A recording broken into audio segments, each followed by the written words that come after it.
Man, that guy was fucked up.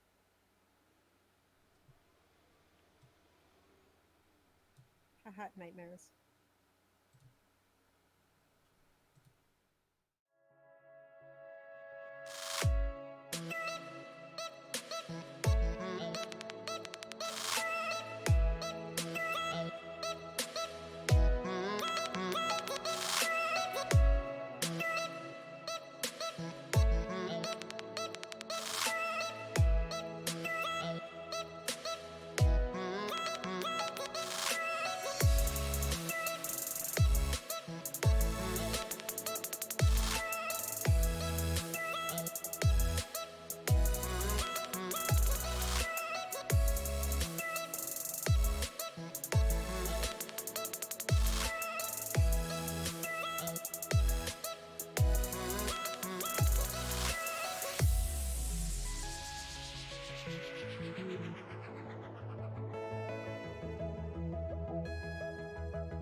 Oh snap, we live? Okay. Well, everybody, welcome back to the itty bitty nerdy community.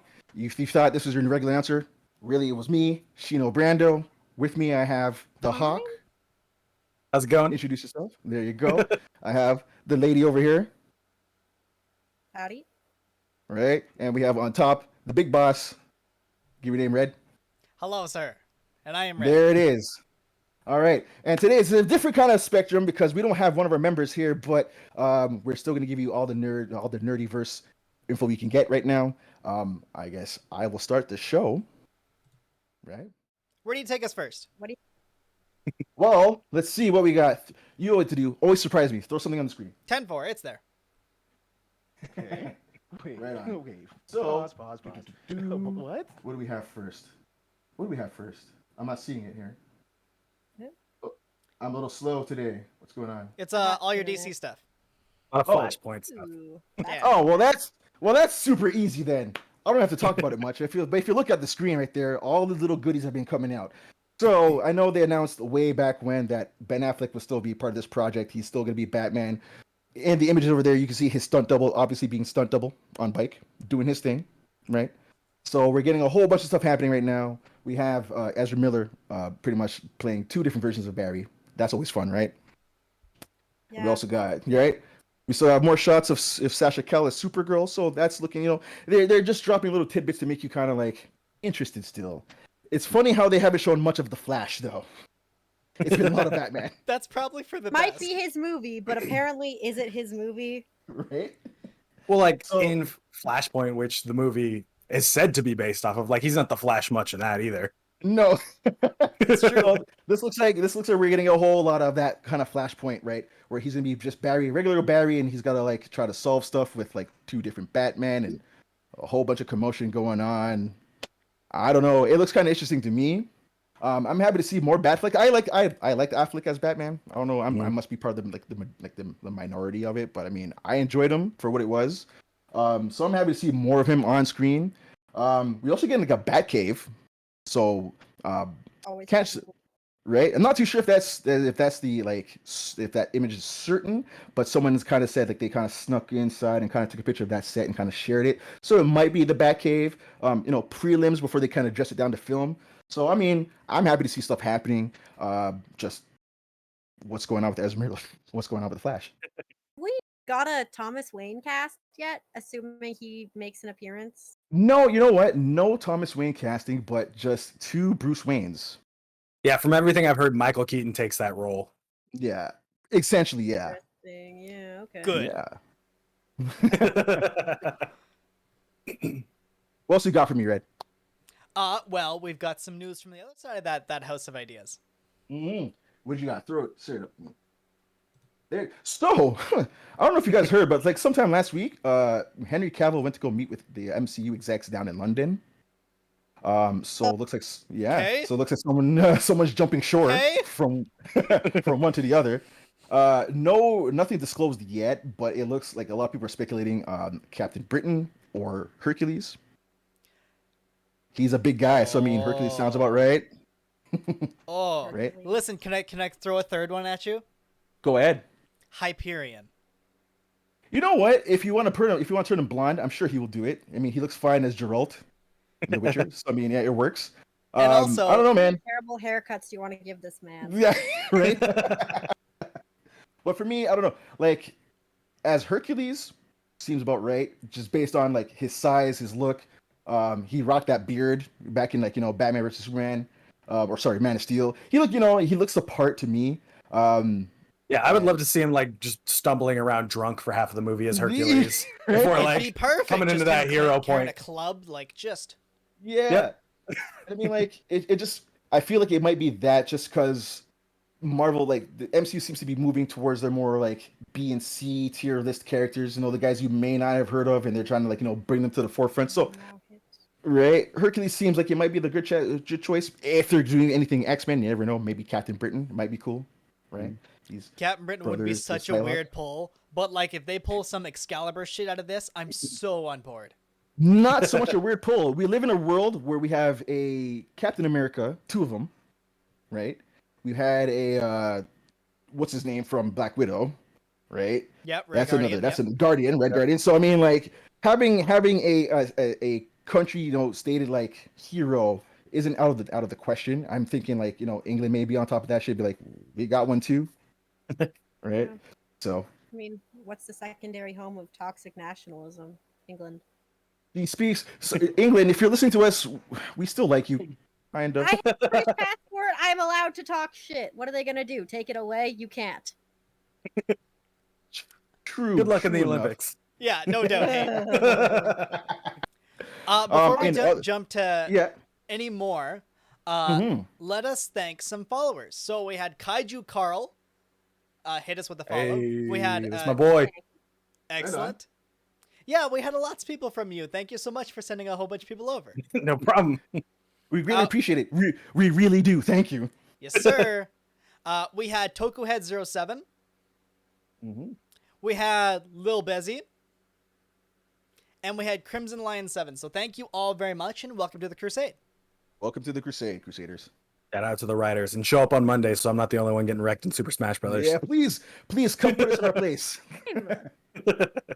We're gonna be down a man then too. So if you'd like to hop on, then we'll gladly take you. Please do. And other news, did you all remember James Gunn was going to do a holiday special with the Guardians of the Galaxy? Mm-hmm. Yes. Unfortunately, the specific Did you know that wording- stuff is that stuff is mad canon? Did you know that? I hope so. So As James, all holiday specials are. right? Gunn has said that this is not a standalone one-off. This actually has some storylines that will bleed into Guardians of the Galaxy Volume 3. So before you go see GOTG Volume 3, you have to kind of watch the holiday special. Gimmick. Gotcha. That sounds like a threat. Mm-hmm. Well, I don't know. You know what these directors, they always say stuff like, you have to watch it, you gotta follow, but anyway, it's probably just like a 5-minute scene that has some Semi-related, that has something to do with some, you don't know. It's a good way to get you to watch the holiday special. Okay, so Yeah. like I just imagine Everything's related. I just imagine Star-Lord trying to celebrate Christmas in space with like a whole bunch of aliens and all of his friends that just could not give less of a shit. I expect Groot to celebrate Life Day. I want Groot to have like a Christmas ornament on him. That's all I want. That too. I But Life Day's real. I expect Life a Day is one real, Life whether we Day like it or joke. not. Maybe. You know what? Wait. When did the holiday special come out for Star Wars? What year was that? That was like, oh man. 1978. It'd have been, I think 77 actually. I think I'm it was a Googling full, it. I think it was a full year after the 78. Okay, there you go. 78. And what Mm. year did Peter Quill get abducted again? Early 80s? Yeah, something like that. He might have Yeah. seen it. Yeah. He might have seen Star it. Wars holiday Yeah. Depending on his age, maybe. Wait, okay. I mean, we do have to keep in mind that they ran it once. There were no reruns and there was no recordings ever released. The really only accessible way days are people who cheated and lied and recorded. So Actually, if he didn't catch it, he probably hasn't seen it, but he's a massive nerd, so I was gonna say, I'm about to carbon date myself, but Star-Lord and I are actually around the same fucking age. So, no, he would have never seen it because that show was aired Okay. once, and you'd have to get that show off your friends on a VHS, which I did Yeah. one time, and that's how I knew about that fucking Life Day special. Because yeah, today we can go and see the one version that's on YouTube, but Yeah. in general, it only exists on VHS copies. And Mr. Hawk, have you Well- seen the Star Wars Christmas special?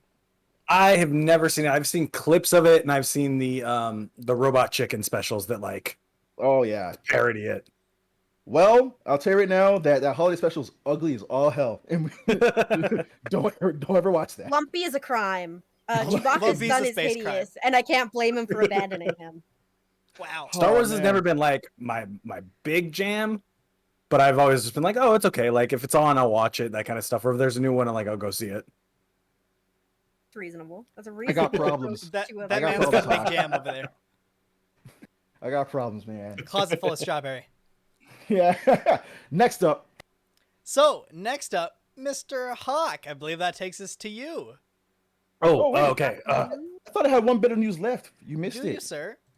Yeah, J.K. Simmons comes back as Commissioner Gordon for the Batgirl HBO Max Yeah. TV show. Oh, yeah, that was part of this screen. Hang on, I'll take it back. Yeah. That's okay. Oh yeah, because it was That's okay. consolidated. A little loop around. But it's okay because that's a short bit that you don't even need to go on about. It's just J.K. Simmons is good stuff. We all love him as J. Jonah Jameson. We didn't get much of him as Commissioner Gordon. Maybe we get some more of Commissioner Gordon in this one. I don't know. But hopefully it's good. He is a fantastic actor, so I mean, I'm pretty sure he's going to fucking carry that show. Oh, 100%. So, Like, We'll see seeing how Shout out that to goes. him in Palm Springs. Yeah. yeah. Didn't expect But that. yeah, Didn't see that's- that one coming. He's so good in that movie. He is fantastic. He's fantastic all around, man. Like, every Watching time I see him on the- screen, he's always doing something really great. Watching the high key difference from, like, the Justice League version of him to the Snyder Cut version of him, hey, also night and day, just like the rest of that fucking film. And for Yep. me, holy crap, can that dude act? He can act, man. He's fantastic. He's super fantastic. But that's all my news. Let's get back to the Hawkman. Okay, I'm a little more Yeah, prepared Hawk. now.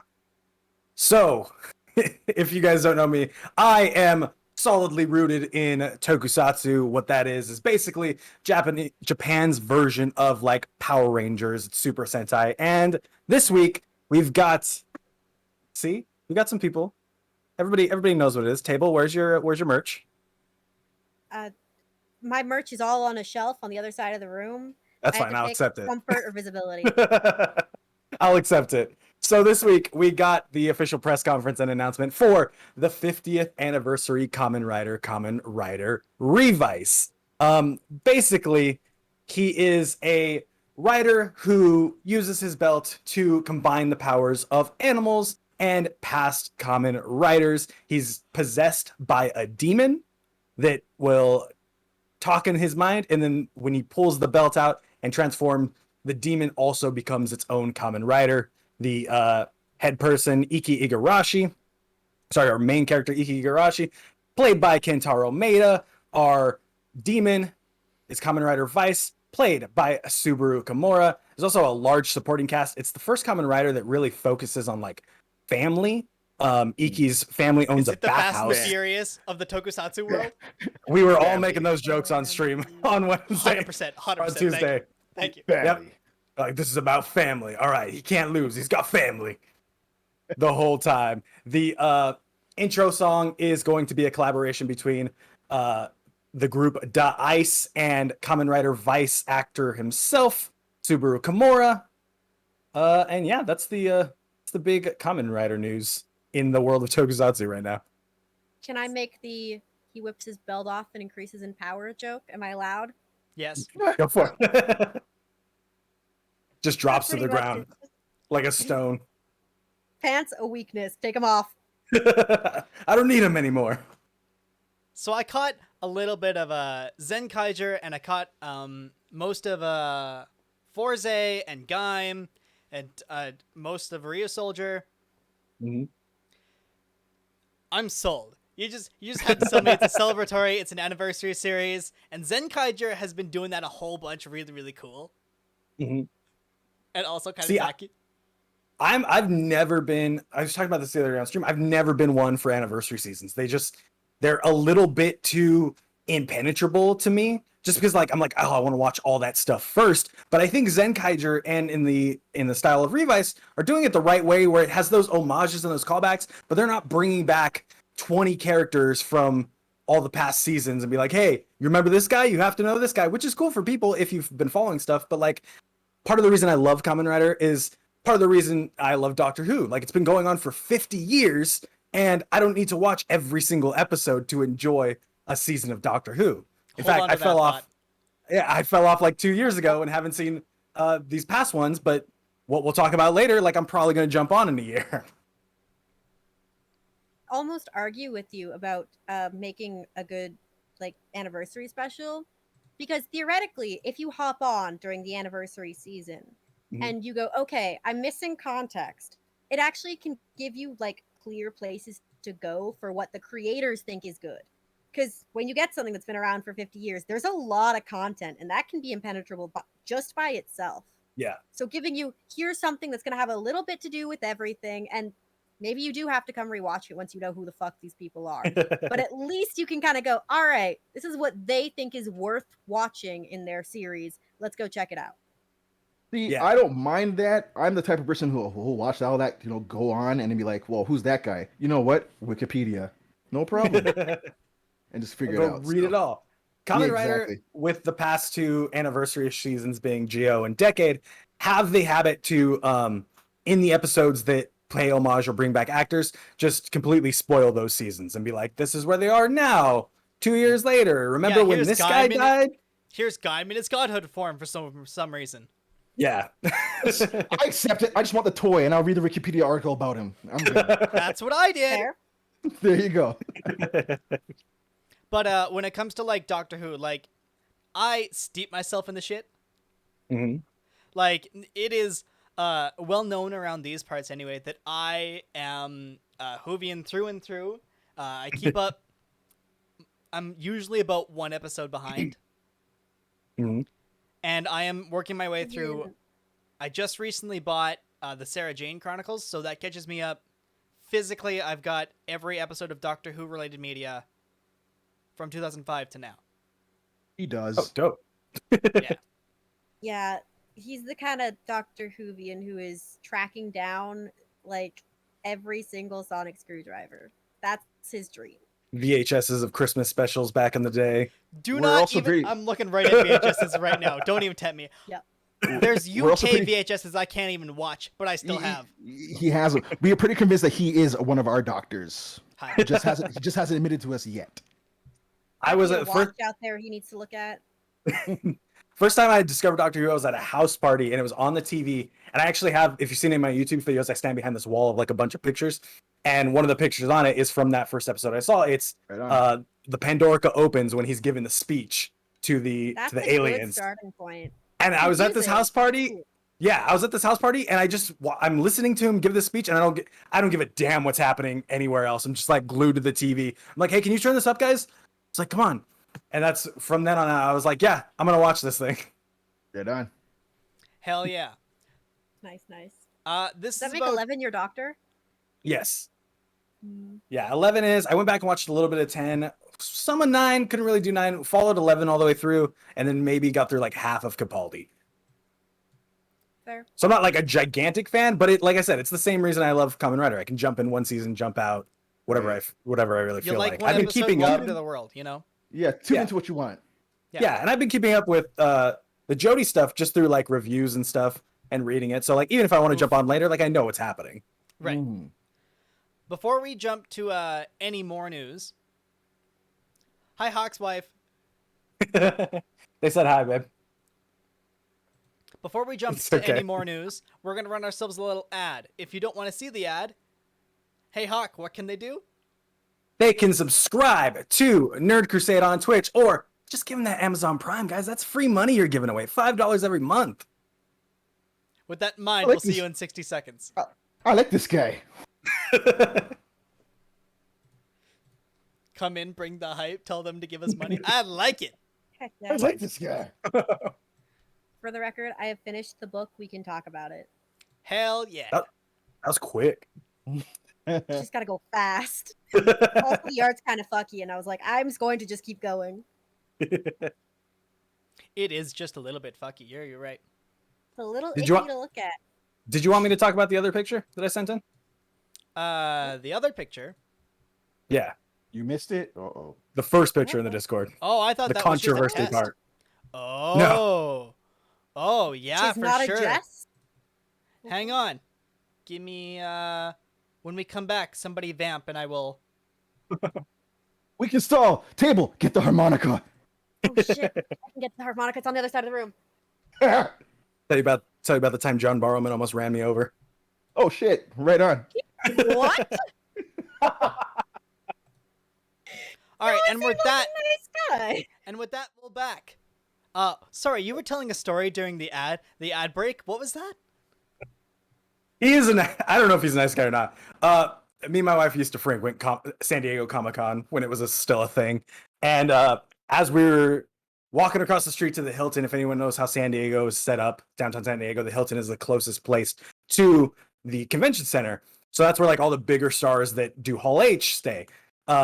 And me and my wife were just walking across, and somebody just rolls up in their Mercedes-Benz like real fast, almost like peeling out of the driveway, and we're crossing the driveway, and he stops probably about 5-6 inches to us, and I like jump and kind of the asshole and like keep walking, and my wife's like stuck, and I look back, I was like, what are you doing? And she's like staring into the car, and it's John Barrowman just like I'm sorry, my bad. And I was like, oh, Captain Jack. And I just grabbed her. I was like, come on, let's go. Cool, but like, we're busy. And he's probably busy. He obviously wants to leave real fast. Like, Clearly has somewhere to be. yeah. Okay, Damn. so that's not the only Toku news you brought. Yeah, this one has to do with the season. And as much as it's so weird to have the picture on the screen and then like not preface it. But this is the actor for Kamen Rider Vice, Subaru Kimura, and when the casting announcements came out, some of this stuff came out as well. That the actor did blackface about a year and a half ago. Oh. Posted it on Twitter. Never showed any remorse for it or anything. So I said it in my YouTube video as well. When talking about Kamen Rider Revice, especially these first couple days, I just think it's important to mention it and be like, hey guys, this is what the deal is. This is what he did. Like I said, has not apologized. No real remorse for it. Kind of blocks anybody that even mentions it to him. Bad taste. Yeah, and I just kind of like to throw that out there as the little asterisk of the story. You know, as I mean, it's inexcusable, but I mean, like in that region of the world, like our world politics don't really hit them. Mm-hmm. So like blackface for them, they don't understand the consequence because it's like we're not really out there to begin with. So like for them, they don't understand why. Like for them, I guess it's in their heads, it's like an art in a sense. But I mean, that shit's inexcusable still. I mean, him blocking everybody is like, I mean, dude, you should just educate yourself on why, you know, people are coming after you for that. And like, you know, you can just apologize and be like, oh, never do that shit again because it was poor taste, but sorry. That's a very Rob Liefeld approach to his fans. Yeah.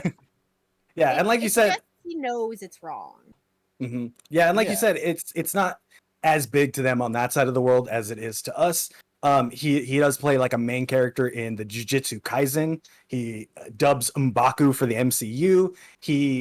But on the other side of it, like he also stayed in America for a few years. He's a rapper, so he knows that culture. So it's kind of hard not to know what you're doing in the age of the internet. Yeah. When you do that kind of stuff. And I'm not under any illusions that like he's gonna get fired or canceled or anything. Like I said, Toei, the people that produce Kamen Rider, the Super Sentai, all that stuff, pretty much the Walmart of Japanese media. Like if you've heard about, if you watch an anime, it's probably almost certainly done by Toei. Dragon Ball Z, Digimon, all that stuff. Yeah. So for them to like care about this singular thing probably won't happen. It's just a further show that like, hey, this company that we all really like, probably not the progressive company that we all want it to be. There's a reason we haven't got a female main Kamen Rider yet. But boy, the first day that we do, I will jump on that shit in a heartbeat. Yeah, I mean, that'd be dope. Yeah. We're about to talk a little bit later in our show about a female-led, long-existing series. But before that, table. Right. So I'm bringing a couple pieces of news, and we're starting with something you guys have probably already heard about because it got fairly big headlines, but Scarlett Johannsen is suing Disney over Black Widow's release. And you know what? I'm not a huge fan of ScarJo. I'm not a big fan of the mouse as a company. But she's right. Basically, her contract dictated that she would be paid based on the box office release. Disney chose to release Black Widow at the box office and on Disney Plus the same weekend. What this means is they undermined her paycheck. They actually specifically sabotaged her paycheck because they figured it would be most convenient for them. Her net worth is 164 million. I looked it up. She doesn't need the money. But she's right. This is in her contract, and they deliberately went against the spirit of what they agreed to. And that's fucked up. Yeah. So much so that they decided to countersue. Yeah. Yeah, which is fucking absurd because Disney's wrong. Like, the biggest thing is, in my opinion, if Disney gets away with this, people are going to have either significantly more complicated contracts when dealing with Disney in the future, possibly preventing people getting involved, or they're going to keep screwing over actors. Yeah. That's just shitty practice. That's bad. To quote Disney themselves, they're firing back because A, it's ridiculous. They believe it's ridiculous. And B, to quote them, callous disregard for the horrific and prolonged global effects of the COVID-19 pandemic. Pause, because because the whole world decided to open up anyway. So I mean that's a bogus countersue. That's stupid. But even more so, this isn't callous disregard on her part. No. This is her criticizing Disney for making a specific business decision that screwed her. And she's right. Callous disregard would be if it was exclusively released via Disney Plus and she was making, because everything was still closed, maybe it would be disregard. But even then, she would have every right to argue for changes to her contract or compensation in retrospect. Because again, her salary was based on box office release sales. As most lead stars are. Yeah, it's kind of usually how it works. It's kind of stupid. Like on the other side of the world, Warner Brothers is like release a movie and then 45 days later we release on the home platform. It's almost as if you should have done that here. That's exactly what they should have done. And the refusal to do so is, Disney, have you not made enough fucking money off of this pandemic? Seriously? The answer is no. The answer is no. How dare you ask such a rhetorical? Of course not. And like Table was saying, this is like has huge implications on the rest of Hollywood coming in, because I don't know if you guys remember, like 9-10 years ago, you said all lead stars are, that started with Robert Downey Jr. going into Avengers, and here I pulled it up. Robert Downey Jr. basically had 8% on the Marvel movies on the back end, and ended up making $20 million up front and then $101 million off Avengers. And after the co-stars saw that, that's when they were all like, "Hey, we want a piece of that too." Yep. So when contracts came back up, everyone started signing that contract instead for the back end. So it's interesting to see Marvel kind of, or the Avengers themselves, kind of putting that in action first, and now putting that in action going into the next stage of media streaming. Because, like you said, Warner Brothers is now putting all their movies this year, at least, up for 2 weeks at the same time. So, like, what does that do to their sales and stuff? Suicide Squad and that kind of stuff. By the way, that movie getting super stellar reviews. Yeah, it is. I'll say this: Disney is that that bad ex in your relationship. You're not supposed to love them, but you keep going back. Mm-hmm. They brought the entire Muppet Show to Disney Plus. They're gonna get my money for a while. They have gargoyles. I'm not gonna argue anything else. And Marvel kind of shackled them, because by the time they picked up Avengers, like RDJ already had that contract, and if they wanted to keep going with it, they needed to sign those contracts to get the rest of those stars. Unless you wanted the entire cast to be Terrence Howard out of the beginning of your universe. Like, oh, poor Terrence Howard, man. He's a variant, okay? They've explained it away now. He's a variant, that's for sure. One director is gonna get brave and put him as one of the variants that shows up, or maybe he's Kang. Stop this. First off, we can't get Terrence Howard back there because he demands too much cash. Yeah. Same with Edward Norton. That's why they never come back to work, man. But Marvel Right. now has a foolproof way to explain away those things. Like, as Yeah. much as we all love Loki, Loki kind of gave them the opportunity to be like, oh, you don't want to work with us in our contracts? You're out. You're a variant. it. Next person. Yeah. Way fucking all time travel based retconny shenanigans work. They are basically just, how do we sort this out?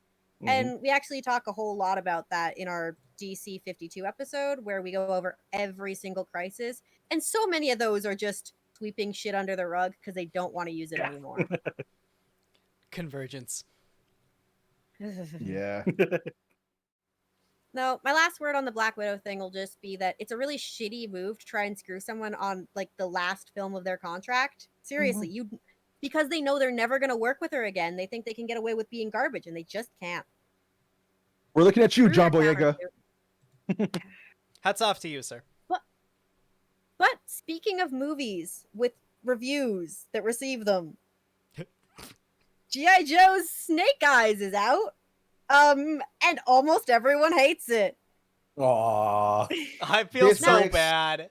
My heart. Such a I- bummer. Many pieces. I want to clarify. I actually have like the Rotten Tomatoes reviews section up just so because I wanted to look through exactly what people were saying. For the record, it has 40%, as you can see on screen from critics. But the audience has a better opinion of it. So, and it seems like that's because it's kind of directionless, it's aimless, it doesn't really know what it's doing because again, it's pretty much just a prequel, so it actually can't make any significant changes to the character. Any character arc has to end exactly with the guy you know. Yeah. I would like to point out my favorite movie of all time, Just Friends, is sitting at a 41% on Rotten Tomatoes, so I'll still watch Snake Eyes. Sorry, go on. There you go. That's a great point that the critic score and the audience score really vary because what is critically a good movie might just not be any fucking fun. And as long as you have fun watching it, then who gives a damn? And it sounds like the action scenes are kind of meh, but as one person put it, at least he's actually Asian instead of what the MCU did twice. Oh, And you know what? yeah.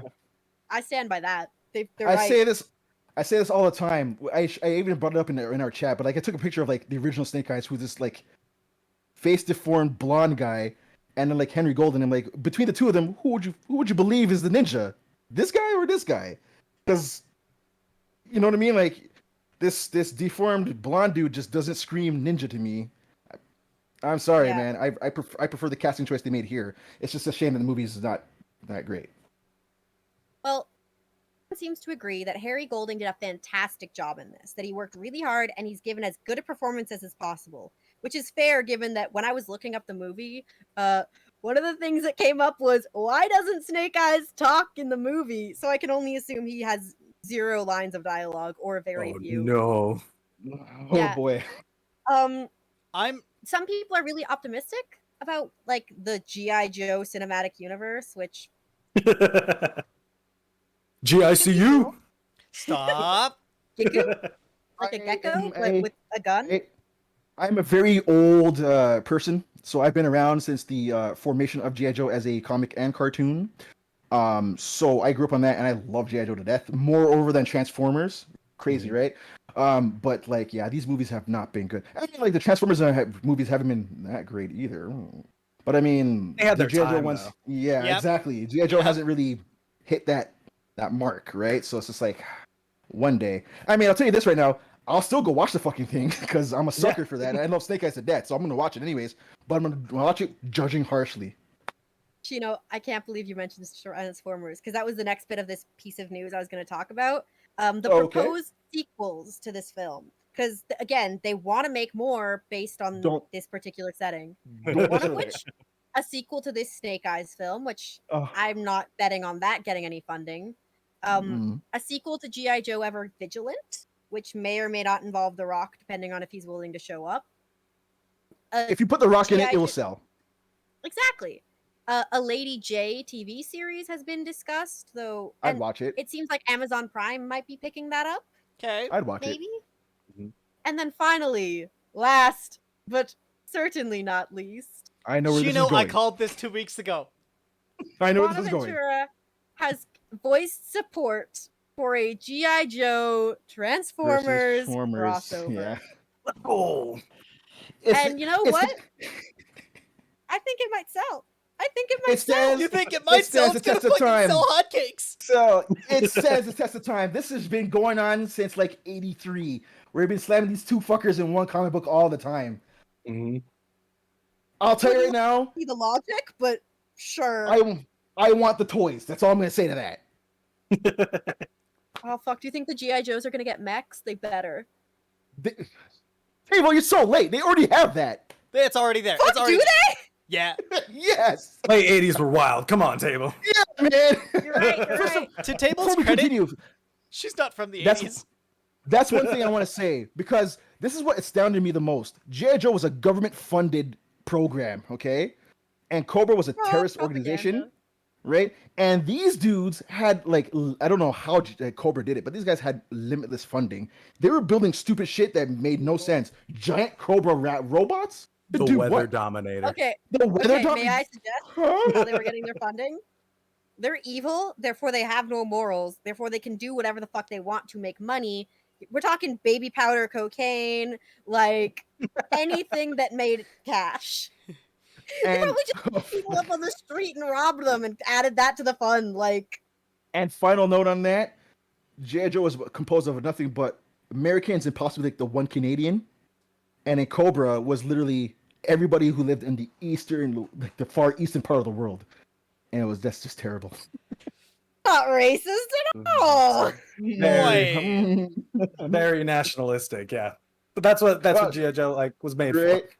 Cobra consisted of like Germans, Australians. I didn't even know Australians were evil. They had Australians on the team, a whole bunch, man. It was crazy. I mean, they hang out with a lot of poisonous things. Maybe they picked up some tricks. Maybe. The one thing I'll say is like I've always rooted for the G.I. Joe movies. Like I've always found them fun. And Bill Maher did a rant maybe a few months ago at this point, where he talks about like, hey, I look at all the Oscar nominees and like I don't want to watch them because they all just make me sad. Like what happened to having fun at the movies? Yeah. And I'm like, yeah, I feel that because like everything that I think is fun, everyone else hates. They're like, oh, this is garbage, this is terrible. Yeah. I just want You're my fun hero. movies. Yeah, like it doesn't have to be. My favorite terrible movie is Venom. I'll Oh fight you yeah, all. that is your I know that is your guilty pleasure. I hate that movie to death. Oh man. All right, favorite movies. Let's hear them. Of like favorite? Oh, wow. Jeez. Favorite movie? You're gonna- Possibly favorite that other people hate. Yeah, favorite that other people hate is fine. I'll go right off the All bat. Mine is Cloverfield. Very good movie. I like that movie. Did you like the 10 Cloverfield Lane or whatever? I love all the Cloverfields. They all suck, and I love them all. I thoroughly enjoy Minority Report. Don't know why, but I can sit there and watch a movie almost all the time. Oh, we were talking bad movies. Minority Report rules. Like that movie's so good. Yeah, it's so good, man. I love that movie to death. So that's my favorite. That's probably my favorite movie. When it comes to me and my favorite just bad movie, it's the Mario Brothers. Oh shit! Yeah, I can see that. If you want Okay. bad movies, then I have a guilty pleasure for the original Mortal Kombat. Bold. At Heck, least you didn't with see Ben the original Affleck. Dragon Ball Z movie. Oh shit, no! But with the SC Lee original Mortal Ido in our Kombat, chat says T2 Judgment Day.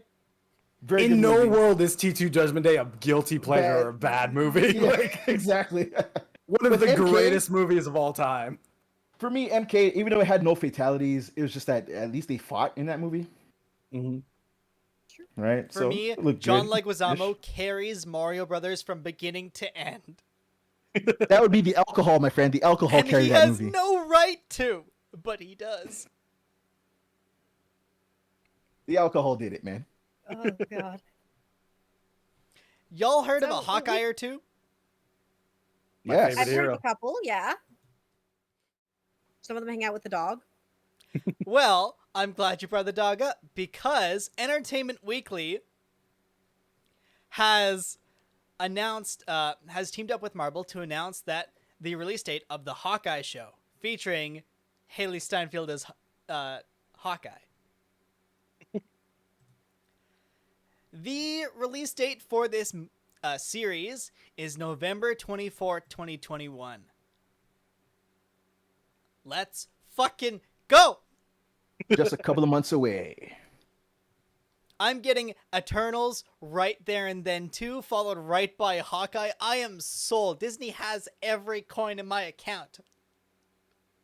Again, have It's you all watched going to Widow? Scarlett Johansson. Don't worry. Yeah. Apparently. I was gonna say, have you watched Widow? Because I mean, that ending, that post credits is kind of important. I understand. I'm seeing it tomorrow. Good. We'll enjoy. Yeah, Hawkeye's my favorite hero of all time. I hate to talk about my wall again, but like right behind me is just a collage of the Fraction covers and David Aja covers from the Fraction run. Like, as soon as I heard that this was like the basis of this, I was absolutely all about it. 110%. Should be fun. Jeremy Renner is a fantastic actor too, so this should be like. And if fun y'all to aren't watch, familiar with Haley as an actress, go watch Bumblebee. Not a great movie, but she does a good job. True Everything- Grit. With everything and True Grit, everything she's handed, Yes. fantastic. Yeah. She does her job. I will say I'm a little suspicious of the way that her character has been described as a Hawkeye fangirl because I do not trust producers with that word. I do not trust book writers with that word. As when you they should use not. that, it ends up weird. But Supernatural. I want to have faith that Supernatural hates its fans, and it's really remarkable. Like, it hates anyone who's ever watched that show. But I want to believe that they're not using that in a derogatory way, but we'll have to see. I think even if they are, like, anyone that knows that Kate Bishop knows that by the end, she's just kind of like, This like, fucking man, guy? I'm done with your shit, Clint. Like, Not only is she that, but also 100% headcanon, and you could read this however you want.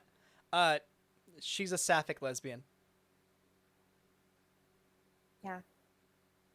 The only alternative is she is an arrow ace, if you will. ooh. And you can take that pun right to the bank is what you can do. Yo, speaking of female leads, it's time to bring us to that other long-running sci-fi-ish franchise. Oh boy, we just talked about it earlier. Yeah, coming all the way from the Legends of Time and Space, Jodie Whittaker and Chris Chibnall to leave the series in a trio of specials in 2022. That is the plan.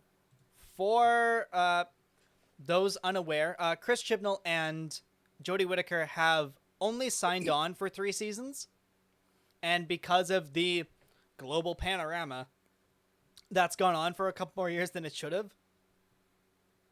So I imagine this has just been in the works, and now that they've all finalized contracts and who knows, maybe even picked a replacement. Yeah, all things must come to an end after all. Yeah, and especially in the land of Doctor Who, where the name of the game is change. Yeah, perpetuity. Just I look just- forward to another year of everyone screaming that Idris Elba should be Doctor Who. I 110% Happens agree. every single time. I am 100% agree. However, this show is made on about $1 million per episode. Yeah, they can't afford him. No, I Idris- agree. Ooh. That Idris Well, Elba is not in easily the my budget. worst, easily my worst or my least favorite part of like the time in Doctor Who fandom is like, oh, they're leaving. All right, till they announce it, they're gonna just talk about Idris Elba because it's like one of the only British actors people know. Everyone's like Right. trying to guess. I don't know any British actors or any British actors that like would be TV level British actors, and everyone's just like, hey, Idris Elba, you would be a great Doctor Who. And I was like, yeah, but like, But he's Idris why? Elba. Yeah, a lot of why? people put him in the running for 007 James as well. Bond. Yeah, James Yeah. Bond. Yes. A whole lot. That's a little bit more realistic because, again, he has You a can- paycheck, guys. Yeah, you can sign him on for Yeah. 3 movies and pay that man. Yeah. Yep. And everyone's like, oh, well, Benedict Cumberbatch played Sherlock. And I was like, yeah, that was like 3 years before you saw it and it came to Netflix, before Benedict Cumberbatch was a name anywhere. Like, Yeah. Yeah. Also, like, that movie or that show by the end had a ridiculous budget. Mhm. Because The Hobbit came out and then Doctor Strange came out. Damn. So, Oh, man. I like Jodie Whittaker as in her role. It's a little bit more all over the place. Reminds me of some elements of Matt Smith's Doctor. But the way she, in the show, right, when our main hero, goes all goofy and then flips a switch and is like, actually, I've understood everything the whole time, and you are F-U-C-K fucked. That is Yeah. the bit, yes. Yeah, That's a good bit. The way Jodie portrays that is a little bit aloof, which is different, and I enjoy different. But the writing that she's handed, we just talked a whole bunch on, some really, really talented ladies who, no matter what they're given, they do a really good job with. Jodie Whittaker's not been given much. A lot of the writing for her, there's some episodes that are really good. For example, Rosa. The episode centered around Rosa Parks and why she didn't want to go to the back of that bus. Mm-hmm. It's a fantastic and why episode. they couldn't interfere. Right. And why they need to not play tomfoolery with timelines. Let history happen, baby. Okay. And then the Timeless Child, which I know is controversy around the Whovian parts. That, changing the lore like that in the way they did, is bold. It's a move, no doubt. But now coming off of that into this new series with a well-known, but again, you got to pay this man under $1 million an episode, a British comedian to come on. I'm a little cautious about what they're going to do with this season. Because you're coming off of one of the biggest revelations in a Doctor Who timeline in its mythos. Changing how many there are. Because, Hawk, I know you're not cut up. Oh no, so unfairly I've seen probably the last half of Timeless Child. Because I had heard about what was happening and I was like, oh, I need to see it, need to check it out and see it. So I watched the last half. I am with you, was like changes the name of the game. And Timeless Child is the one more day of Doctor Who. Nailed and it. Now we're heading into the brand new day era. And I don't know if I would call it that. That's mean. That's no, really it's mean. But you're close. For the record, you're in the right neighborhood. I like One More Day. I like One More Day because I am on that side of like, hey, change is good. People need to, like, Spider-Man's been Spider-Man since forever. Time like, change it up a began. little bit. And so going into the brand new day era of Doctor Who after Timeless Child, I'm excited to see what they do with it and do after it. The trailer that they released for this brand new day era did not excite me very much. No. It did not show No. a whole lot going on. It didn't show very much in the season. Yeah, it looked like more of the same from what I've seen of past like Jodie Whittaker trailers, and I'm just like, oh, that's cool, but like, didn't this just bomb drop thing happen?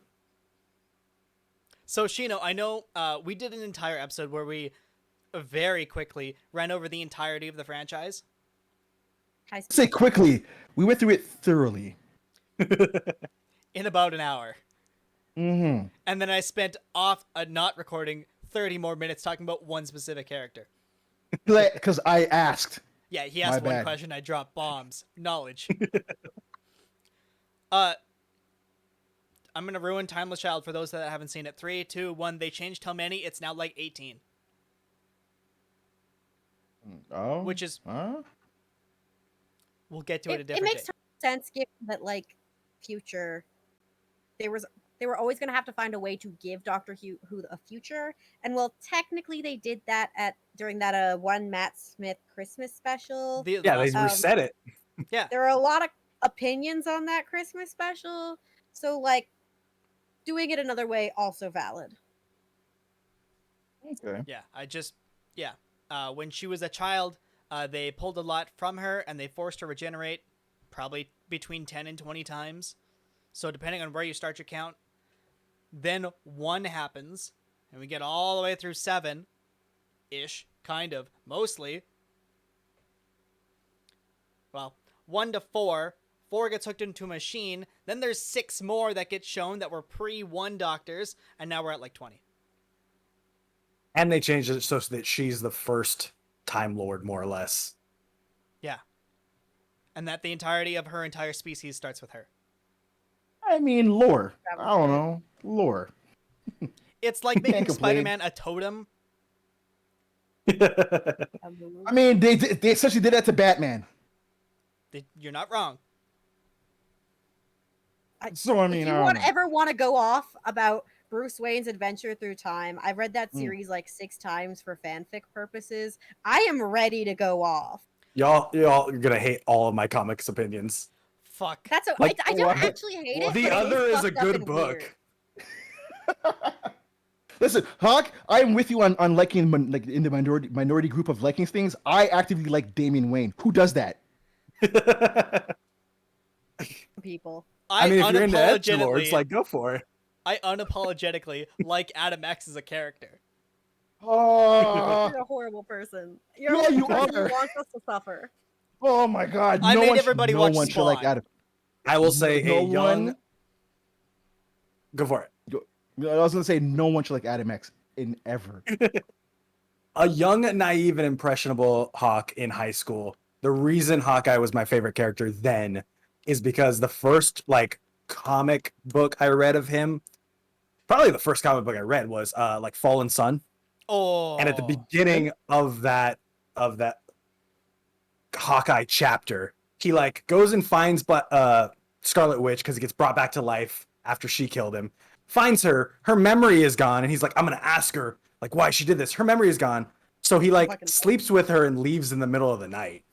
And I'm like, Clint, what the fuck? yeah, exactly. More happens after that make him my favorite character. But like that was the first Hawkeye thing I read. And I like from then on out I had to be like, yeah, that's my dude. My guy. I mean, that sounds like how all fans of Matt Murdock have to live. He's a good character, does something unbelievably shitty for like 50 issues, and then you have to just pretend it didn't happen. It's like, wow, this guy's an asshole. I gotta keep reading. He didn't see it, and neither should you. Yeah. But no, that's the joy of comics, right? You pick your canon. You can just go, I didn't like that bit. I'm not going to talk about it. And what Yeah. are people going to do? Gatekeep? And to wrap Fuck it 'em. all the way back around, that's what a lot of people just do it, myself included, do with Doctor Who anyway. Mm-hmm. I've got Star Wars looking at you. eventually it's just impenetrable. You've just got to pick your own. Mm-hmm. Speaking Agree of on what's comics, canon? speaking of Mhm. comics, Yeah. I What do we believe got? that takes us to our final segment of this evening, our comic review section. On Twitter, we ask you guys to choose from a group of 3 of the comics. And this week, we heard from an audience member that they want to hear about Huntress. Yeah. For those of you who haven't backwatched all of our issues, I wouldn't blame you. There's a lot of them these days. I talked about forever ago how I really, really enjoyed the Huntress miniseries from like, I think it was 2004 or something, with art by Marcus Toe. That series kind of had me falling in love with the character, and around the time I picked that one up, I was doing a lot of back reading. I loved her in No Man's Land, and ever since, huge fan. So I was super excited about this book this week.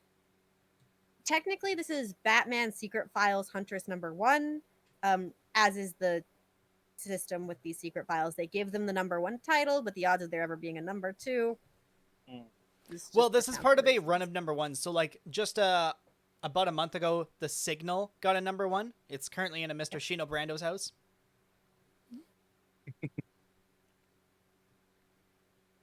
And so we're gonna give this one a go. And I'm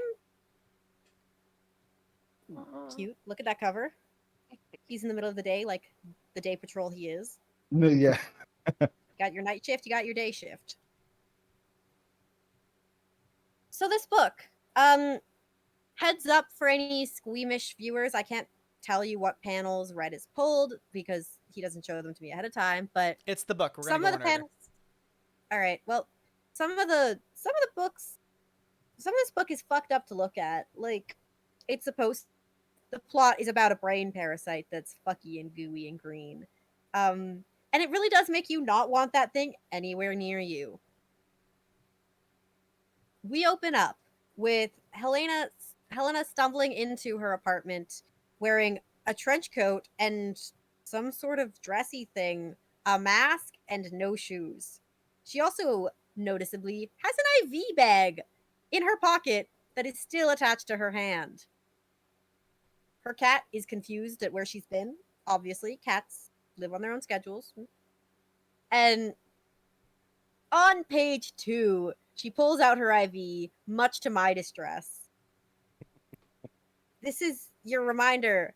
If you've got an IV in you, that is a needle in your veins. If you are not a professional, you should not be removing it. You will bleed, idiot. But anyway, look, Resident Evil Helena has fucked up my ability to say that name properly ever. You'll have to bear with me on this one. Listen, Birds of Prey says it Helena, so let's go with that. That's what we should be going with. I keep hearing Leon Kennedy. Helena! Sorry. Damn Leon. Anyway, Helena's had a bit of a day. You see, she was helping Batman with some shit. In this case, some motherfucker was blowing things up. Mm. His name was Hugh Vile. And he was actually a brain parasite. His mouth opens like an elite from Halo, like the 4 mandible type things, to reveal a worm with teeth. Think xenomorph tongue, but it's got like legs and like so many Predator. A Sarlacc mode. Predator with a xenomorph. Got it. yeah, a Predalien, but also if you he's will. wearing glasses, and somehow that's the worst part. So he infects Helena with this Helena with this brain parasite, and she's like, "That's fucked up," and stabs him. Good move. Great move. Unfortunately, she's now being possessed by a brain parasite, and that's bad. She attacks Batman a bit, and they tussle. This was in a separate book specifically. We're kind of getting a rehash. It was in Detective Comics number 1039, if you want to see the beginning of the storyline. But she describes how just fucked up it is to be possessed by something that's in your brain. Feeling yourself do things and move and attack someone with hatred that doesn't belong to you. And then she wakes up in a hospital with another victim of the brain parasite who kind of like goes, haha, yeah, I also attacked Batman. Isn't that funny? Helena goes, Yoink, steals the woman's trench coat and jumps out a window. It's a move. I couldn't do it, but it's Gotham. exactly. That would not be the first You'd probably person do running this around sometime. in just a trench coat, you know. It's also not the first person to stab Batman. Makes sense. Nurse And is it just won't like, feel all right, attacked. discharged. There you go. Like, happens all the time. It's fine. Yeah. And it probably won't be the last. We got another bed open, guys. Yeah. No doubt. And Helena describes it as one of those, like you don't have insurance type hospitals. So yeah, they probably just appreciate the space. Damn. I don't know where she got a mask to put on because it seems like she is wearing the trench. Well, it seems like she was wearing the trench coat when she got home. I won't ask. I don't want to know where she keeps her spare masks, and you shouldn't either. She gets home and she's like, "All right, that was so fucked up. I am parasite free. I'm gonna take a nap." But alas, as she tries to nap, she starts getting weird visions of the parasite thingy, and then some guy being attacked and chased. And she goes, all right, I know what nightmares are. I was awake. I still am awake and I'm still seeing things. I know what flashbacks are. They involve things you've actually encountered. I don't know who that guy is. I have never seen that man in my life. She's seen So some what shit. the fuck is this? Seen some shit. Understood. And she can hear him begging, but not just him. Dozens, maybe even hundreds of people, all in her head, begging for mercy. She's understandably a little distressed about this. Just a hair. A little. But she decides if this is some sort of remnant of the parasite, if this is Vile's lingering influence, her mind is her own. And she's going to do, and if people are out there getting hurt, she's going to do everything in her power to protect them. So, still dehydrated, feeling a little, she gears up and heads to the train yards. She gets on her cool fucking bike. I love her bike so much. It's rad as fuck. Yeah, it's rad as shit, dude. It is. I also love her current costume because it's not a cat suit. It's a shirt And also with a little bit of tactical armor as and pants. hell. It's practical. Thank you. Yeah, makes sense. Just the right amount of pockets. That is the right amount of pockets. It's not life. Yeah, it's not Liefeld pockets. Hang on, You're hang on, correct. hang on, hang on. We're gonna You hear that, Rob Liefeld? The right amount of pockets. Yeah, there's too much pockets, Rob. We cut it out, man. And then this dude went and created a character named The Pocket just to spite us all. Just because. He knows. He fucking knows. And he's head to But- toe pockets. You know when it became too much is when he gave them a whole bandolier, but then they also gave them knee pockets too. Like who has pockets at the knee? It makes no sense. Someone who really desperately needs to grab something while they're in the middle of falling over. Man really needs a granola bar from his knee. Ooh, trail mix. Granola bar? Bad. Anyway, so Huntress is now at the train yards going, all right, where the fuck is this dude? And spoilers, she's like, okay, I was wrong. It's not the train yards. There are old train tracks, though, and that's what I was basing my opinion off of. Train tracks, water construction, guys at the docks. She takes her bike, no helmet, because I guess safety is for nerds, and heads off. This guy is, in fact, being chased by someone else who is possessed with the weird fucked up brain parasite. And this guy is about to try and kill the other man with a chunk of cement with rebar sticking out of it. Helena handles it, as she's wont to do.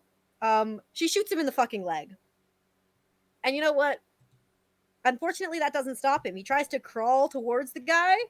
So, and then like, bleh, the horrible parasite at him, because that's how this works. And we get a very upsetting looking panel where he's got like worms coming out of his eyes. It might be supposed to be like frothing. It's hard to say. And something trying to crawl up his throat. Bad. Yeah, agreed. I would say that's grade A bad, yep. Yeah, bad news bears. 0 out of 10 review. Would not recommend to a friend. Helena specifically whoops his jaw shut so he can't spit that on anybody. And begins to wrestle the fellow. And by wrestle, I mean she fucking decks him. As she should. As is tradition. And as is tradition. In the Bat Family And- manual, duh. Exactly. It's like step 3. Can you jump off a building? Yes. Can you not die upon jumping off that building? Yes. 3. Can you hit somebody? Can you deck this man? As a child soldier, I need you to sign this waiver. Thank you. Ooh. You don't have parents? That's fine. That's fine. I'll be your parent. It's- I'm your guardian. I'll sign it for you. Yes. Be a real shame if someone signed it for you and adopted you. Anyway. So, Helena, kind of having a general sense of how this fucking brain parasite works. Before the ambulance shows up, she has a little chat at Vile, where she tells him trying to keep any sort of hold on her was a fucking mistake. Because now she can see his would-be victims. Well, his victims and their would-be victims. And they might be many, but she's fucking fast. He might think he's a hunter. She's the fucking huntress, and she is coming for him. So we get some dude with a baseball bat attacking a couple in their car at the movies, drive-in, and she also shoots that guy. She zip ties him and heads off to the next one. A guy with an axe is going off after someone who he knows. It's not clear their relationship. Maybe a girlfriend, maybe an ex, As I who was cares? going through this book, Taylor, my apologies to pause you, but now seeing Helena meditate and come into her own wits, and okay, you're not doing any of this. I'm in control of this, and I'm coming to fuck your shit. Yeah. This dude, the man she's about to deck and deal with, that's 100% Jared Leto, and you can't tell me otherwise. Ayo. Yeah. This book is incredible for just showcasing her competence and her surety in herself, which it's tricky for her as a character, right? Because she's kind of had to be on her own a lot. She chose to pursue a path of vengeance, and she was doing it specifically for her family, and then she decided to continue her vigilante activities. She's faced pushback for her aggressive violence, but she knows who she is. Helena Bertinelli always knows what she wants to do, and she pursues that, damn what anybody else says. And this is that to a T. I was gonna say, like, Huntress has always been kind of an underrated character in my point of view, man. And it's just like, I don't know what words to say, but like, she was always like, she was like too badass to hang with the Bat family. You know what I mean? If you catch my She had drift. better shit to do. Yeah, you know what I mean? She's better than them. Yeah, she's like just much more badass. It's like that's why she can't hang with you guys. She's doing the job you all like, ain't doing. Just saying. Y'all are way too emo. Right? Exactly. Why is everybody crying in this mansion? Let's go beat up some crime. Like, come I'm on. gonna crossbow. crime to Let's go. And that showcases when she does interact with them. Like, even back during the heyday when people generally agreed that Bat Family comics were still good at that point, whereas these days it's contentious. Hit and miss. Yeah, she teamed up. She didn't team up with Batman because he disapproved that she sometimes killed people. She did team up with Robin and went, why am I babysitting this kid? She teamed up with Batgirl, Cass Kane at the time, and went, you know what? You're cool. I'll work with you again. Yeah. And that she as it is should be. correct. Yeah. We love to see it. And this book is that Helena. That's what you get here. Because she's going to toe-to-toe with basically an army. She's not killing people, though she definitely could. Instead, she is having a fucking word over and over again. Because now, one of these fucked up brain parasite guys tries to talk back and is like, see you, can't stop me. And she's like, wrong, definitely wrong. I can, I will, I'm going to ruin your entire life. And this guy actually dies because the brain parasite crawls out of his eyes in a truly horrifying series of panels. Like the other Definitely book Jared Leto. I told you. Yeah, looking at it on screen, it's definitely Jared Leto. Yeah, fuck that guy. I seen it myself, my own two eyes. One of the other books we were considering for tonight was Batman Reptilian. And somehow we still managed to get really fucked up imagery. So Right? good on us. All right. But All right. she both metaphorically and literally crushes her opponent beneath her boot, squishing the weird fucked up brain parasite that tries to jump at her. And then she goes and chills on a parapet or whatever to watch the sunrise over Gotham. I would like to take this moment to remind everyone that Gotham's skyline is very silly. Whatever architectural nonsense the entire city has agreed to, I am so fucking here for it. It's like some sort of gothic art deco nonsense, and I fucking adore it every time. It's perfect because I mean it's the perfect setting for brooding, and they all do it so fucking well. There are so many gargoyles to perch upon. It's very man. considerate of the city planners. You probably get so much happier moving to Central City. Like people probably Honestly. like change their entire lives moving Yeah. to Central City. I mean, shit, have you guys seen that one? I think it's a World's Finest, though I can't be sure. Where Superman and Batman trade cities for the day, and you get like a series of parallel. It's a full page spread, and you've got Batman looking grumpy on one side and Superman looking uncomfortable on the other, and they kind of go through thoughts on each other's city. Superman coming to the conclusion that kind of gross, but I guess it's fine. And Batman going, this place fucking sucks. It's so bright. I can't grapple onto anything because the architecture isn't crumbling. I hate it. And I think that's a real mood. Clark's like, Bruce, can you please just come back home? I hate it here so much. Well, one of the features was that all of the walls are full of fucking lead because of the pipes and the paint that people were using when they made them and have never replaced. And he's like, I can't see shit. I What? can't do anything. He's like, your kids are crying. I don't know how to make them stop. Please just. There's cats stuck somewhere that I can't see. I Okay. can hear it. Wait. Okay. Pause. But The real what? debate is Superman a good dad? More at 11. That's a joke. We will not be having that debate probably. but there's The room for Wednesday no. poll. Thank you for hosting the stream. We appreciate it. We're right now talking about we're talking about this week's Huntress book. Batman. Wait, Secret what's wrong with Files, Superman? baby. What's wrong with Superman as a dad? Depends who you're talking about him dadding, right? He was good with Chris Kent, which is good because Chris Kent didn't have powers. John Lane Kent was otherworld, but he seems to be a normal person, so he's probably fine. Current John Kent's getting an okay time, but there is that whole situation where he was really shitty to Connor for ages. And understandable, his DNA was stolen without his consent, and a child was made from it. But it's a kid Look who at you. needs you, buddy. We're looking at you, Damian Wayne. We're looking at you. See, Bruce at least tries with Damien. He sucks at it, but he does sort of try. He puts in the I'm- effort. I'm more or less going on the basis of that Bruce wasn't aware that this kid was happening. Yeah, It's he true. was like 12. had After to that, travel had through so much time to damage try, that he had though. problems. Yeah. Not wrong. He did go, I actually won't be parenting this kid. I will be in the year 5000 BC. Peace. Bye. Boom. I was Have talking fun, about Dick. Superman with Jonathan and Jordan. Well, yeah. We'll say So, with uh, I was gonna say with Damien, it's like you haven't earned your orphan status yet, so I'm leaving, and you handle the other ones now, and you earn your status, and when we come back, then you can be a Robin. That's good. Yeah.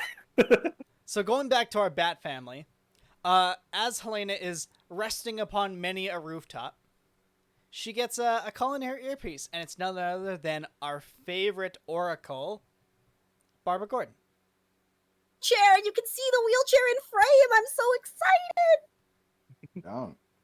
Especially because this reintroduction of Barbara Gordon, when Titan Season 3, where she's in a wheelchair the entire episode, the entire season, it's a good day to be an Oracle fan. Yeah, it is. Can't wait for that show to start back up too. I'm so excited. Yeah. I'm amped. And now, Helena now has to deal with the Batman, as he is infected as see- well. Yeah. She's like, oh fuck. And we end on a full page spread of Huntress on her motorcycle doing a small wheelie, a little wheelie. She's not showing off. Heading off into the skyline, which has over top of it a looming Batman with a yellow crest, which he hasn't had in ages, so interesting design choice. And Hugh Vile's fucked up awful face behind him. And apparently this will continue in Detective Comics 1041, so I guess I'll have to read that now because Huntress will be in it. Well, all Gentlemen, right. what did we think of the book? Well, I like Huntress. I'm biased to Batman altogether. Forget everybody else in DC House. I don't care about them. So I mean, thumbs up on this book. Again, she's an underrated character who I think should get more use. So I mean, more Huntress, please. Thank you. I am biased to Batman the other way. In the, Oh no. You want to Yeah. get his ass kicked? I think Batman is just like the Wolverine of DC Comics. Where it's just like, hey, you're everywhere, dog. Like, give somebody else a spotlight. You don't need this gigantic family. I am laughing at the fact that like, Shino was like, "Oh, you're not an orphan yet? Hold on, let me go fight Darkseid real quick. Yeah. Make you an orphan real quick." Yeah. That visual in my mind is hilarious to me. Gotta earn your orphan status. Yeah. So I've always like navigated kind of away from Batman books. Fair. So like the most I know about Huntress is like Arrowverse Huntress type stuff, or Oh, there you even go. Birds of Prey from not the most recent movie, but the TV series back in the Show. day. Yeah. Right on. Yeah. That's a half decent watch if you're in the mood for it. Yeah. No. Pretty good. And Yeah, that you whole- could read Birds of Prey without too much reliant on Bat Family content otherwise. They tend to The be what- kind of separate. The Like one Birds Bat of Prey Family book? thing, Yeah. or the two, I guess, that I did get into. One, you're gonna hate because you're all talking about Robert Gordon in the chair. But Batgirl of Burnside, I got really into. And then, That's really popular. Totally. do it. fair. okay, cool. I like that book. And then Arkham Academy, I was really in, or not Arkham Academy. What's it called? Gotham Academy? Gotham Academy. I was really into. Yeah. Yeah. That one also pretty popular. I didn't Yeah. like it because it did My Boy dirty, but that's a personal opinion, and no one else has to live. They by it. always do Tim dirty, and you know They this. do My Boy dirty every time. Actually, you want to hear about him getting done dirty, like in absentia, in the last couple pages of this book, because Oh, shit. it ties into like, ooh, what's the next event, and it has a docket from the Department of Extra Normal Operations, which is the fucking guys who were paying Batwoman for a while. Mhm.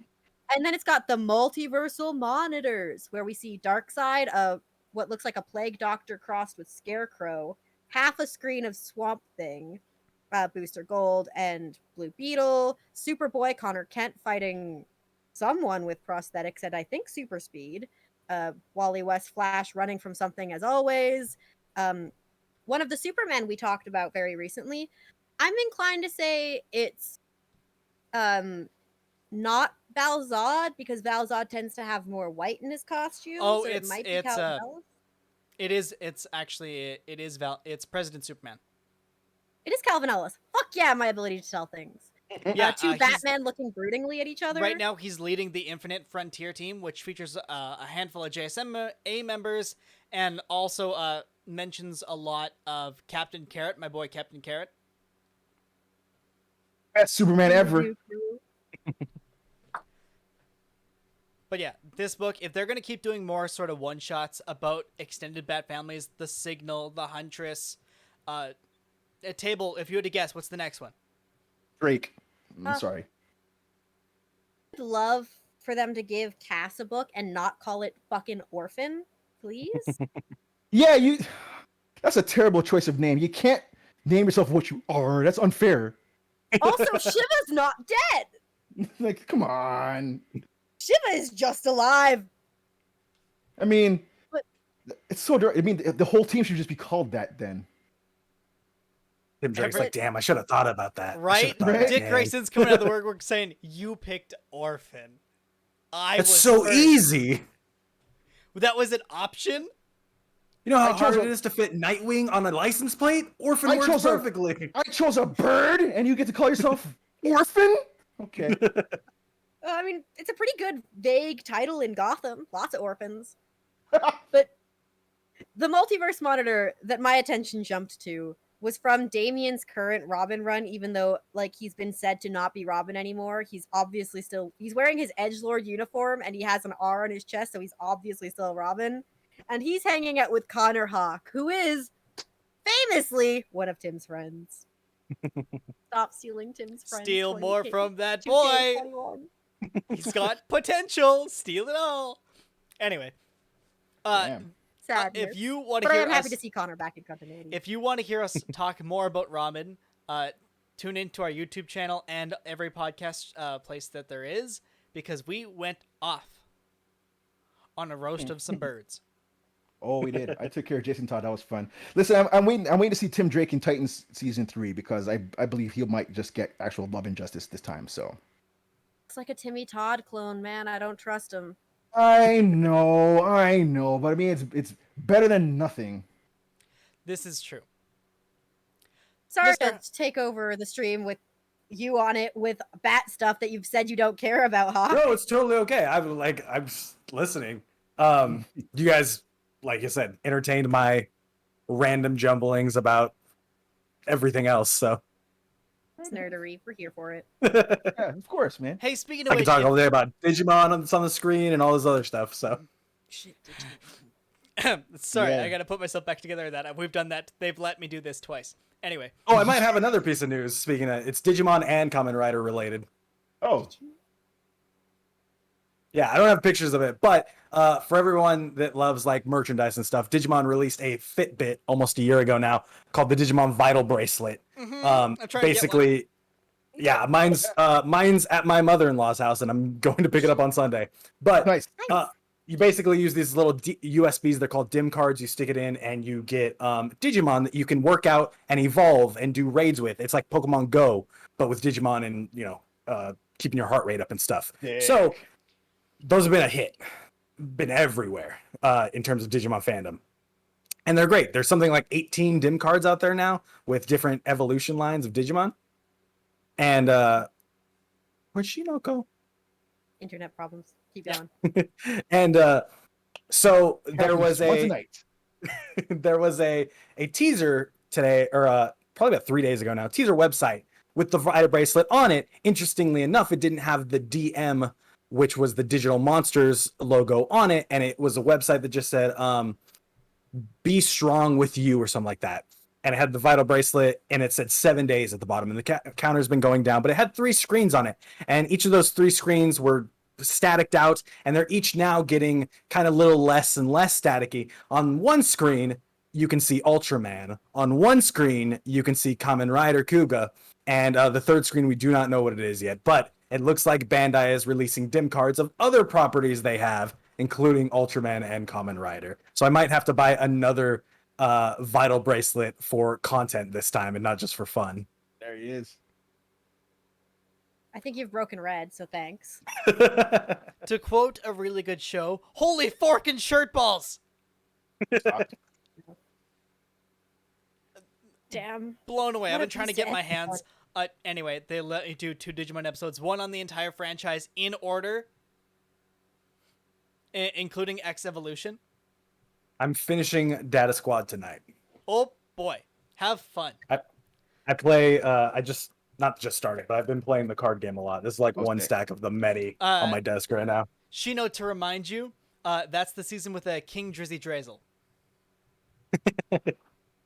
I'm gonna let you know right now that with the amount of names that come and go with Digimon, I don't remember who the fuck that is. He's a tree. Don't worry about it. Yeah, pretty much. I'm sure he is. I just don't remember. And then they let Also me a do an mod, if entire that helps. episode, a full 35 minutes on Frontier. Sorry, Hawk. I literally had these guys sit down for like 40 minutes each. I'm talking so about sorry. Dragon Ball Z. So I've put them through some stuff too, man. Dragon Ball Z is Now great. and then we get to talk about past. Frontier, I can't back that up. I'm sorry. I understand why. I just disagree. So since I started playing the card game, I was like, I got a big Digimon kick. Got my wife to watch Tamers for the first time. She loved it. I was like, oh well, Frontier's next. I'd never seen Frontier. I dropped off after Tamers. Let me go watch it. I got through 38 episodes, and I was like, I can't keep doing this to myself. There's 12 Why? more. Why am I There's doing only this to 12 myself? more. As soon as the Royal Knights got introduced and were just like these piss poor henchmen to a villain, I'm just like, this is garbage. I'm done with this. I'm telling you, there's only 12 more. You're so close to the end. You might as well just polish it off. One for every royal knight. Yeah, exactly.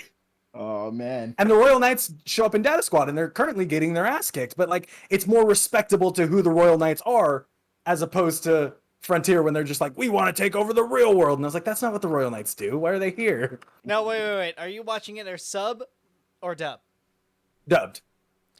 Boy, have you been having a time with all those accents? I read enough during the day. Like, I read enough with tokusatsu stuff. If I'm gonna sit down and enjoy TV, like, let me just turn on a dub. I don't even care. Yeah. I completely understand, but all those strange accents, Kirkland Brand, Dolly Parton, Yeah, Shakespeare they're himself. Oh man, it's part of the charm. Speaking of which, if people wanted to find more from your content, where can they find you?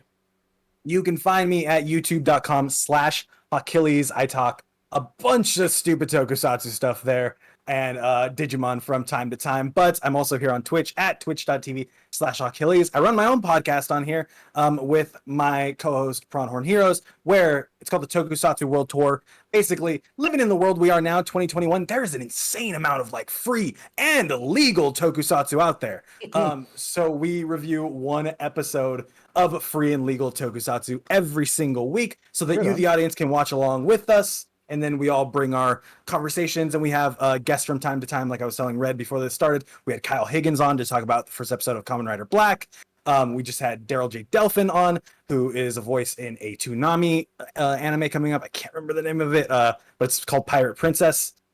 There's a name before that, and I don't remember. But we have guests on all the time, and usually they're creators like myself or you guys. So that's fun to do, and that's like I'm live on Twitch basically every weekday. Right on. If you want to vote on next week's comic, because we're finally done with the Clone Saga. Miles Morales had his own Clone Saga, and we went through the whole thing. We've done every issue thus far, and it's finally over. Glurp 316. Glurp 316. And you know what? BC's not here to call him by his real name. So, Portion. Glurp. Glurp it is. If you want to vote on next week's comics, you can find us on Twitter at Crusade Nerd. You can find us on Instagram at Nerd Crusade. You can find our podcast, our weekly show, where we talk about, honestly, whatever strikes us about a handful of weeks ago. wherever you find your podcast. This latest one that went out was What It Means to Be Black Superman. And so we went through every Black Superman in all of DC Comics and threw Marvel in there just for funsies. Dope, educational. My 2 co-hosts over here are excellent. You should go listen to them talk some Black knowledge, please and thanks. With that in mind, what we usually do at the end of our show, and I'm sure Hawkilles is familiar with this practice, is we like to send our viewers where we either we can continue the conversation or someone's playing some fun games. Hawkilles, do you have somebody in mind that we could send this amazing audience tonight to? Oh, you want me to pick? I mean, if you just had somebody off the top of your head. I've got one ready, but just in case.